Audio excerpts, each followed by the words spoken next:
మహాభారత కాలంలో సూర్యభగవానుడి అంశతో జన్మించిన ఒక గొప్ప వీరుడు ఉండేవాడు. ఆయన పేరు కర్ణుడు. కర్ణుడు దానధర్మాలకు మారుపేరు. ఆయనను దానవీరశూర కర్ణుడు అని పిలిచేవారు. తన దగ్గరకు వచ్చి ఎవరు ఏది అడిగినా లేదనకుండా ఇచ్చేసేవాడు. బంగారం, వెండి, వజ్రాలు, ఆఖరికి తన ఒంటిమీద ఉన్న కవచకుండలాలను కూడా దానం చేశాడు. ఆయన కీర్తి ముల్లోకాలకు పాకింది. కురుక్షేత్ర యుద్ధంలో కర్ణుడు ఎంతో పరాక్రమంతో పోరాడి వీరమరణం పొందాడు. తన జీవితకాలంలో చేసిన పుణ్యకార్యాల వల్ల ఆయన ఆత్మ స్వర్గానికి చేరుకుంది. స్వర్గలోకంలో అన్నీ బంగారంతో మెరిసిపోతున్నాయి. అక్కడ కర్ణుడికి గొప్ప స్వాగతం లభించింది. కాని ఆయనకు విపరీతంగా ఆకలివేసింది. ఆకలితో ఉన్న కర్ణుడు ఆహారం కోసం అడిగాడు. దేవతలు వెంటనే ఒక బంగారు పళ్ళెంలో రకరకాల బంగారు ఆభరణాలు, వజ్రాలు, ముత్యాలు తీసుకువచ్చి ఆయన ముందు పెట్టారు. అది చూసి కర్ణుడు నివ్వెరపోయాడు. ఇదేమిటి? నేను తినడానికి ఆహారం అడిగాను. తినలేని ఈ బంగారం ఎందుకు తీసుకువచ్చారు అని అడిగాడు. అప్పుడు దేవతల రాజు ఇంద్రుడు కర్ణుడి దగ్గరకు వచ్చాడు. కర్ణుడు ఆయనకు నమస్కరించి తన సమస్యను వివరించాడు.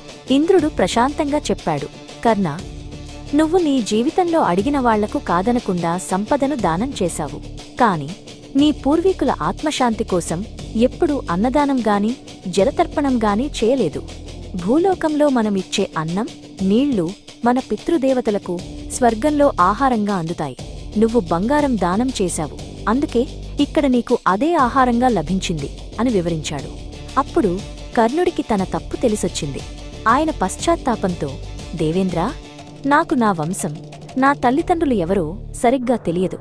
అందుకే నేను వారికి శ్రాద్ధకర్మలు చేయలేకపోయాను అని విన్నవించుకున్నాడు. కర్ణుడి నిజాయితీని, ధర్మనిరతిని అర్థం చేసుకున్న యమధర్మరాజు ఆయనకు ఒక అవకాశమిచ్చాడు. కర్ణ, నీవు 15 రోజులపాటు తిరిగి భూలోకానికి వెళ్ళి నీ పూర్వీకులందరికీ శ్రాద్ధకర్మలు, అన్నదానం, జలతర్పణాలు చేసిరా.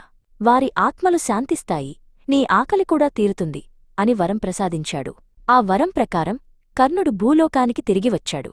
ఆ 15 రోజులు ఎంతో శ్రద్ధతో తన పూర్వీకులందర్నీ తలచుకుని వారికి పిండప్రదానాలు, జలతర్పణాలు సమర్పించాడు. ఆ కర్మల ఫలితంగా కర్ణుడి పూర్వీకుల ఆత్మలు తృప్తి చెందాయి. కర్ణుడు తిరిగి స్వర్గానికి వెళ్ళినప్పుడు ఆయనకు దివ్యమైన భోజనం లభించింది. కర్ణుడు భూమిమీద గడిపిన ఆ 15 రోజులనే మనం పితృపక్షం లేదా మహాలయపక్షం అని పిలుచుకుంటాం.